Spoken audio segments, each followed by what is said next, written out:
My wife cheated with our best friend's husband, so I gave her a diamond pendant and divorce papers. I'm a 57-year-old male married for over 3 decades to Jennifer.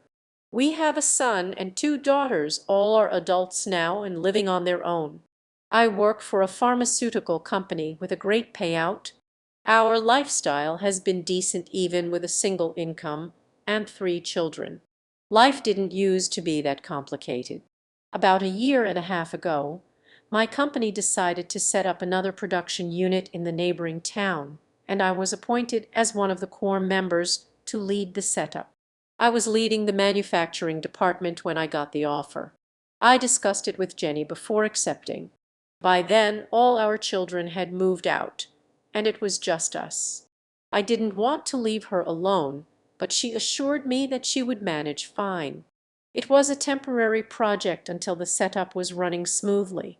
The company had allotted a year's time for this setup completion, and the pay for this duration was almost 2.5 times my current salary, which was a big deal. After weighing all the pros and cons, we decided that I would take the offer.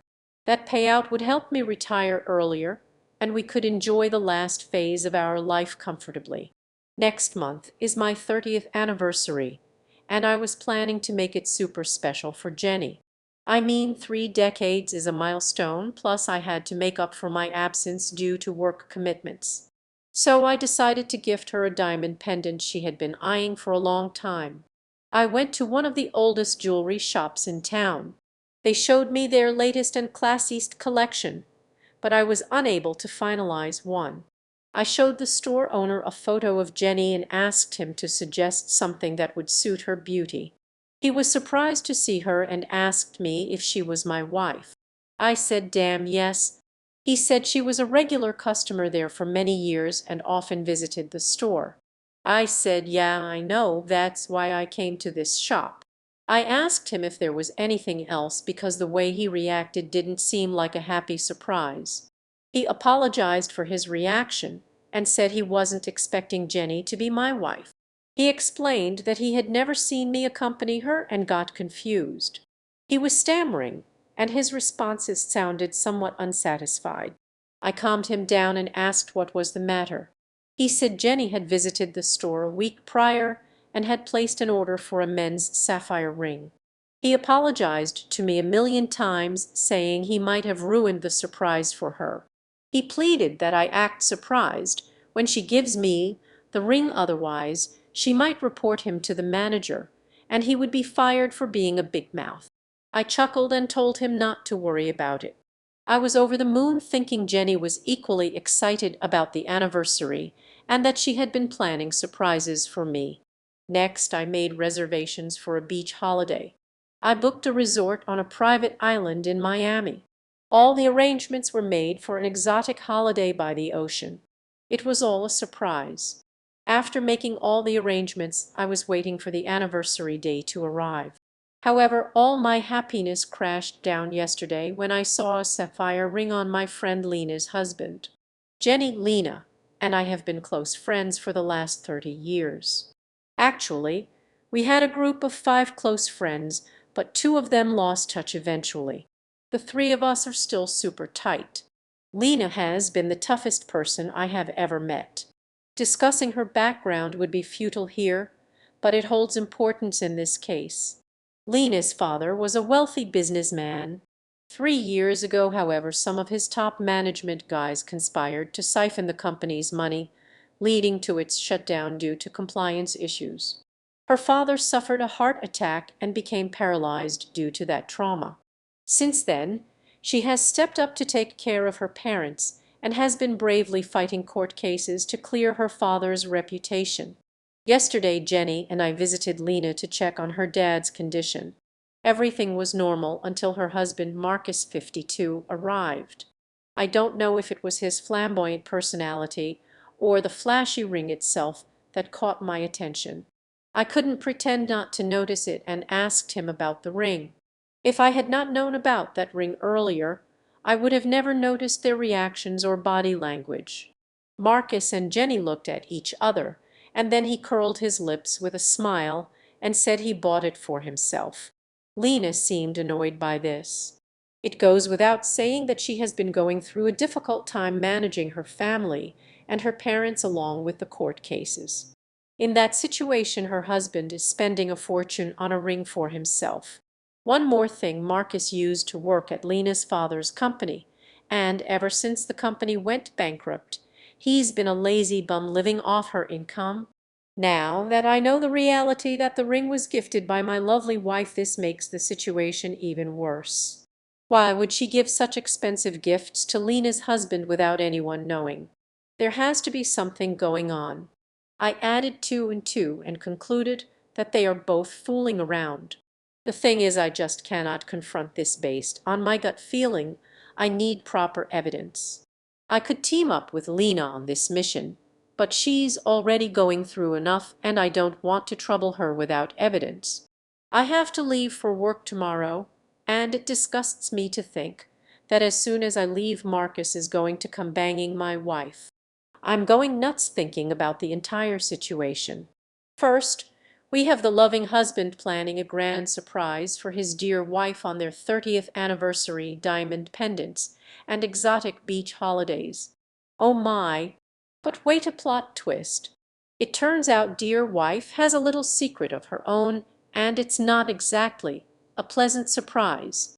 Enter Marcus the flamboyant, ring-bearing husband of the couple's longtime friend Lena.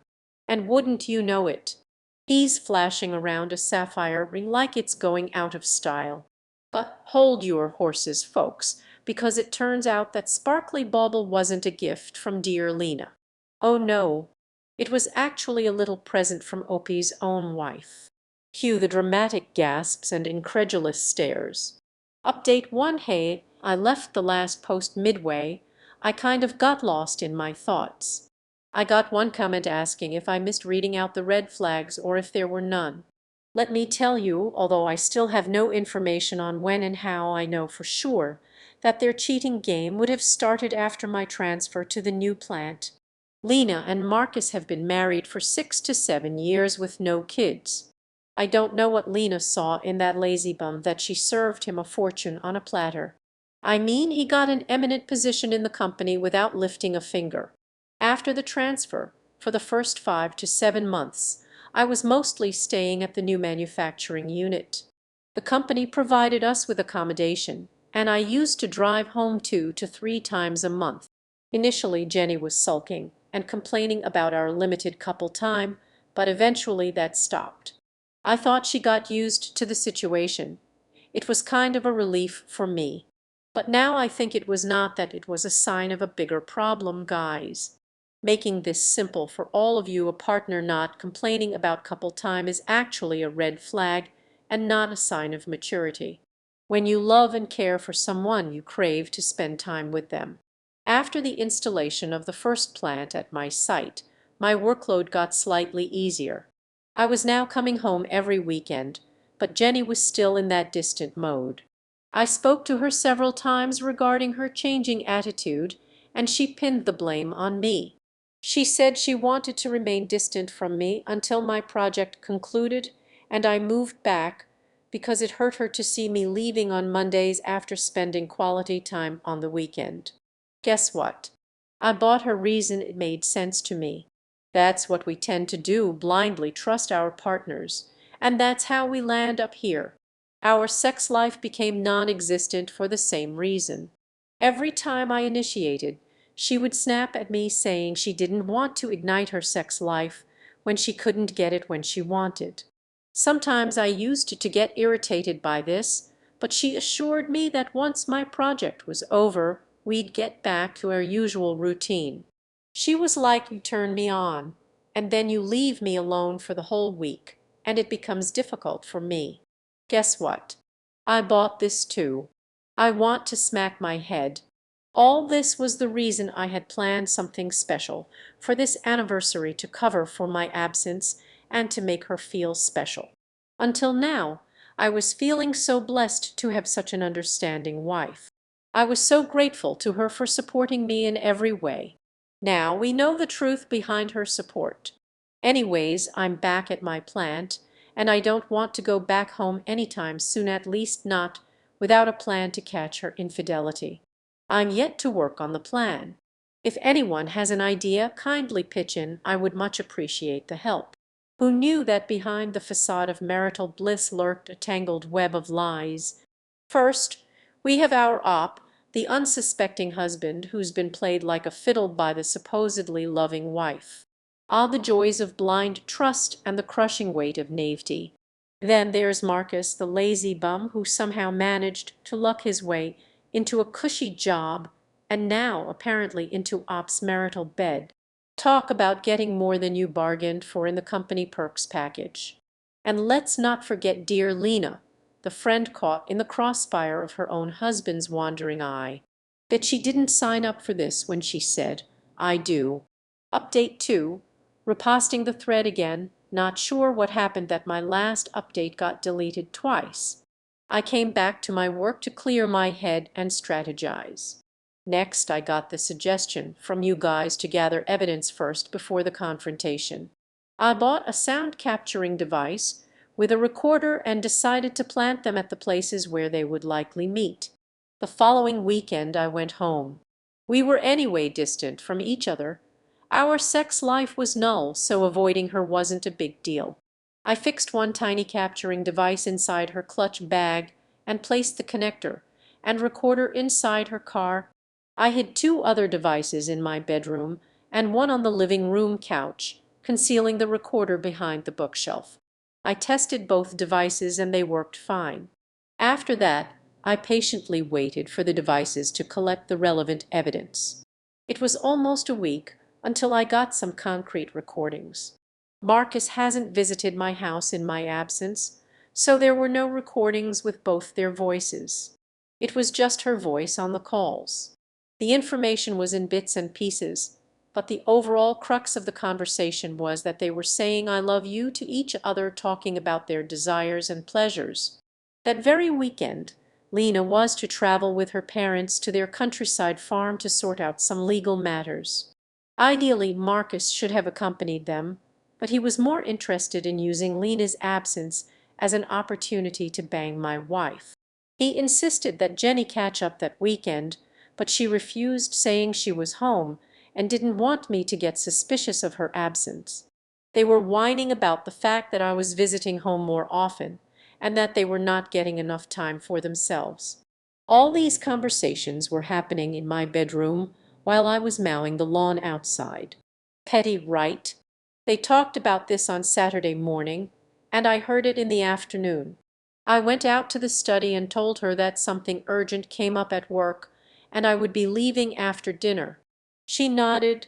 After that, I was waiting for her phone call with Marcus, but the recorder didn't pick up anything. After dinner, I left. She came to see me off outside, hugged and kissed me. I wanted to push her off, but I resisted. I drove off, but the recorder didn't fetch any data for a long time, and that scared me. I thought she found it and destroyed it. But after a while I got a notification that something was getting recorded. It was a phone call with her mom, just normal stuff, nothing alarming. I kept waiting for her to speak to Marcus and discuss their next meeting. I was heavily preying on them. I reached my company's site and dozed off. My anxiety had torn me apart. I woke up on Sunday morning, and the first thing I did was check the data. I found it she had called him after midnight, saying she felt lonely, and they decided on meeting the next day before indulging in phone sex. It was harrowing to listen to those words. I had enough information to catch them red-handed, but their conversation didn't reveal the place. They already had a predetermined location. I noted the time they were scheduled to meet and rushed back home, wanting to follow her car. God knows what I was thinking. I didn't even check if I'd be able to make it on time. I just rushed. I was still on my way when I got a panic call from Lena. She was driving back home with her parents when her father had another attack. The ambulance was on the way. She was desperately calling Marcus, but he wasn't responding. She called me to check if I was nearby and could come to her rescue. At that moment I forgot about my plan and ran to help Lena. By the time I reached the hospital, Her father was admitted and being treated. She broke down on seeing me. I wanted to tell her about her low-life husband, but how could I at that moment? She kept calling him but got no response. It was almost midnight when Marcus arrived. After seeing Lena's voicemails, he was shocked to see me. Lena's father was out of danger by then. She was definitely mad at him, but she softened when he gave her a reason for not responding. I couldn't bear to hear his excuse. I wanted to punch him because I knew he was lying. I went back to my car and played the recorder. The Mick in Jenny's wallet recorded every filthy thing these two had done that day. After a while, I saw Jenny come rushing to the hospital. She acted shocked at seeing me. I'm sure Marcus would have told her about me. She said Marcus informed her about Lena's dad, and she came to support her. She asked when I came back. Lena said she called me when Marcus didn't respond. Jenny was like, "Hey, why didn't you call me? I was home all day and could have come with you." Look at the audacity of her lying. I excused myself and drove back to my plant. I had work the next day. I have my anniversary in 10 days, and I'm planning to gift a memoir to my wife. I'm in touch with Lena. Her dad is recovering, so hopefully I'll expose my wife and her loser affair partner in front of Lena. Alas, just when Op thinks he's got the smoking gun, fate throws a curveball in the form of a medical emergency. Talk about impeccable timing. Who knew infidelity could take such a backseat to a good old-fashioned heart attack? And let's not forget Marcus, the bumbling accomplice caught in the crossfire of his own deceit. If he's not careful, he might just find himself on the receiving end of a well-deserved beatdown courtesy of our betrayed op. As for our leading lady Jenny, well, let's just say her days of playing the innocent housewife are numbered. With a recorder full of incriminating evidence, her carefully constructed facade is about to come crashing down faster than a house of cards in a hurricane. Update 3. That 10-day wait period was the hardest. I wanted to get done with it as soon as possible. On the day of the anniversary, I drove back home with the diamond pendant and divorce papers. My children were home. We had planned this to be a surprise for Jenny. But after discovering the truth, all the love turned into disgust. I went home late. My children arrived with their partners. Lena and Marcus were already present. The celebration had almost begun. I wanted to blurt out the truth the moment I saw Marcus, but I held it back for the sake of my children. The cake was cut and champagne was poured. I gave her the diamond pendant I had bought. Jenny was delighted, but when she saw the name of the shop, she turned pale and asked, "Did I go there?" She was worried that her truth might have come out from there, rightly so. I was quiet for most of the evening. I had texted Lena to stay back for a while. I had something to reveal. After the children left, they pushed off after dinner. Jenny was over the moon wearing the diamond. I told her I had something else for her.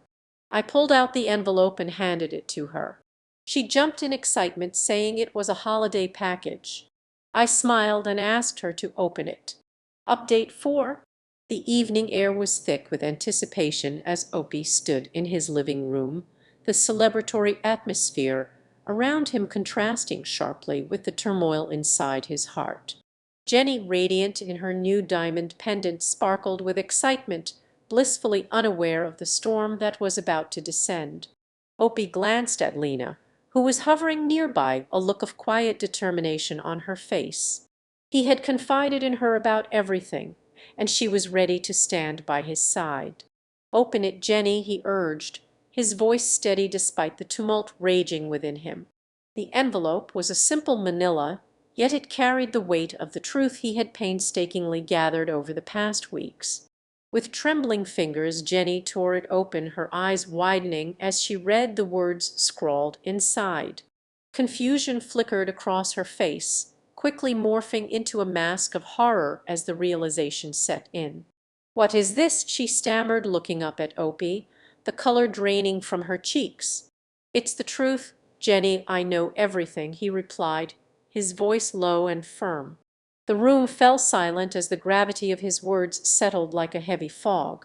Lena moved closer, her presence a steadying force.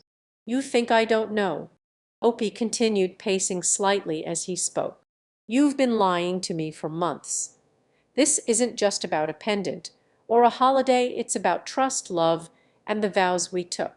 Jenny opened her mouth to protest, but Opie cut her off, pulling out his phone and playing the recordings. The sound of their voices filled the room. Her whispered "I love you" to Marcus, the promises of stolen moments, and the sickening familiarity of their conversations. It felt surreal to hear the betrayal echoing back at him, a haunting reminder of the woman he thought he knew. Lena's eyes filled with compassion as she watched her friend's facade crumble. "You don't have to do this, Jenny. You could have been honest. We could have helped you." Opie stood firm, the pain in his chest igniting a fire in his belly. "You chose this path, Jenny. You turned our love into a game, and I won't stand for it." Jenny's expression shifted from shock to anger. "You don't understand. You were gone. I was lonely."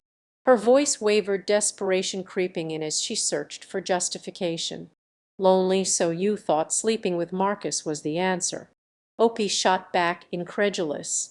"You didn't even think about what that would mean for our family, for the life we built together." A heavy silence settled over the room, filled only by the faint sound of the party music that had been playing moments ago. Opie's heart raced as he watched the woman he loved grapple with the reality of her choices. "I wanted you to notice me," she finally whispered, tears brimming in her eyes. "But all you—" "I cared about us, Jenny, about our future." He felt a surge of frustration and hurt. "But you made your choice, and now we have to face the consequences." The tension in the room was palpable, a mixture of anger, sadness, and regret swirling among them. Opie turned to Lena. She had been a witness to it all, a friend caught in the crossfire, and now she was ready to support him in whatever came next. "I'm done pretending," Opie declared, his voice stronger now. "I'm ready to end this charade." Jenny's sobs broke the silence, and Opie felt a flicker of sympathy. Yet he knew that compassion would only serve to weaken his resolve. He was done being a pawn in her game. As the weight of his words hung heavy in the air, Opie felt a sense of clarity wash over him. This was the moment he had dreaded, yet anticipated a pivotal turning point in his life. Whether he would emerge victorious or heartbroken remained to be seen, but one thing was certain: he would no longer be a silent victim of deceit. With that he turned and walked towards the door, his heart pounding with each step. He glanced back once, seeing Jenny's distraught figure, and felt a mixture of sorrow and relief. The road ahead would be painful, but it was a road he was finally ready to walk. Lena followed him, ready to support him through whatever came next. They stepped outside, leaving the chaos behind, stepping into a future that held both uncertainty and hope. The sun was setting, casting a warm glow on the horizon, a sign of new beginnings, however distant they might feel right now. And as Opie took a deep breath, he was ready to face whatever lay ahead, armed with the truth and the resolve to reclaim his life. Final update. The days that followed the confrontation felt surreal for Opie. He'd traded the comforts of marital life for an uncertain path. He moved back to his apartment, the air heavy with memories of Jenny, yet lighter in spirit without the weight of betrayal. Jenny, faced with the fallout of her actions, had tried to reach out several times. Each message was a mix of regret and denial, yet Opie remained resolute. He'd come to understand that the woman he once knew was intertwined with a version of himself he no longer recognized. The memories they shared were bittersweet, overshadowed by the lies that had unraveled their life together. Opie focused on rebuilding. He threw himself into his work, channeling his energy into projects that excited him. Each success felt like a small victory, a step toward reclaiming the life he had envisioned before everything spiraled out of control. Lena became a steadfast friend during this time, supporting him through the rough patches and reminding him that he was not alone. They often met for coffee, sharing laughter and occasional deep talks about the future. As the weeks turned into months, Opie began to find solace in the little things: a quiet evening with a good book, morning jogs by the beach, and reconnecting with old friends he had neglected while immersed in family life. Each day was a step toward rediscovering himself, a reminder that life could be beautiful even in its brokenness. One afternoon, while walking along the shoreline, Opie found a sense of peace he hadn't felt in years. The waves lapped gently at his feet, a rhythmic reminder that life goes on regardless of the storms that might come. He realized that he had spent too long allowing someone else's choices dictate his happiness. With that thought he smiled, feeling lighter, as if a heavy weight had been lifted from his shoulders. Eventually he came to a decision. He would file for divorce, not out of anger or revenge, but as an act of self-love. It was a choice that honored the years they had shared, but recognized that the foundation of their marriage had crumbled. As he sat down to write the papers, he felt a strange mixture of sadness and relief. This was not just an ending. It was the beginning of a new chapter. On the day he submitted the paperwork, he felt a surge of clarity. The decision was empowering, like shedding a skin that had become too tight. He could now look forward to new possibilities unencumbered by the weight of betrayal. He would embrace the unknown, no longer shackled by the ghosts of the past. A few weeks later, during a quiet evening at home, he received a text from Lena. "Let's celebrate your freedom." Opie smiled, feeling a rush of gratitude for the friendship. They met at a cozy little restaurant, laughter filling the air as they shared stories and dreams. As they toasted to new beginnings, Opie felt hope stir within him. The road ahead was still uncertain, but it was his to navigate, filled with the potential for joy, connection, and even love again. With a newfound sense of purpose, he realized that the ultimate gift he had given himself was the chance to start anew. And so, as the sun set over the horizon, painting the sky in hues of orange and pink, Opie raised his glass, embracing the beauty of his journey ahead. It was not just an end, but a promise of new beginnings, a testament to resilience and the unwavering strength of the human spirit. With that, he felt ready to embrace whatever life had in store, knowing that he would face it with an open heart and a courageous spirit. The future was his, and for the first time in a long while it felt bright.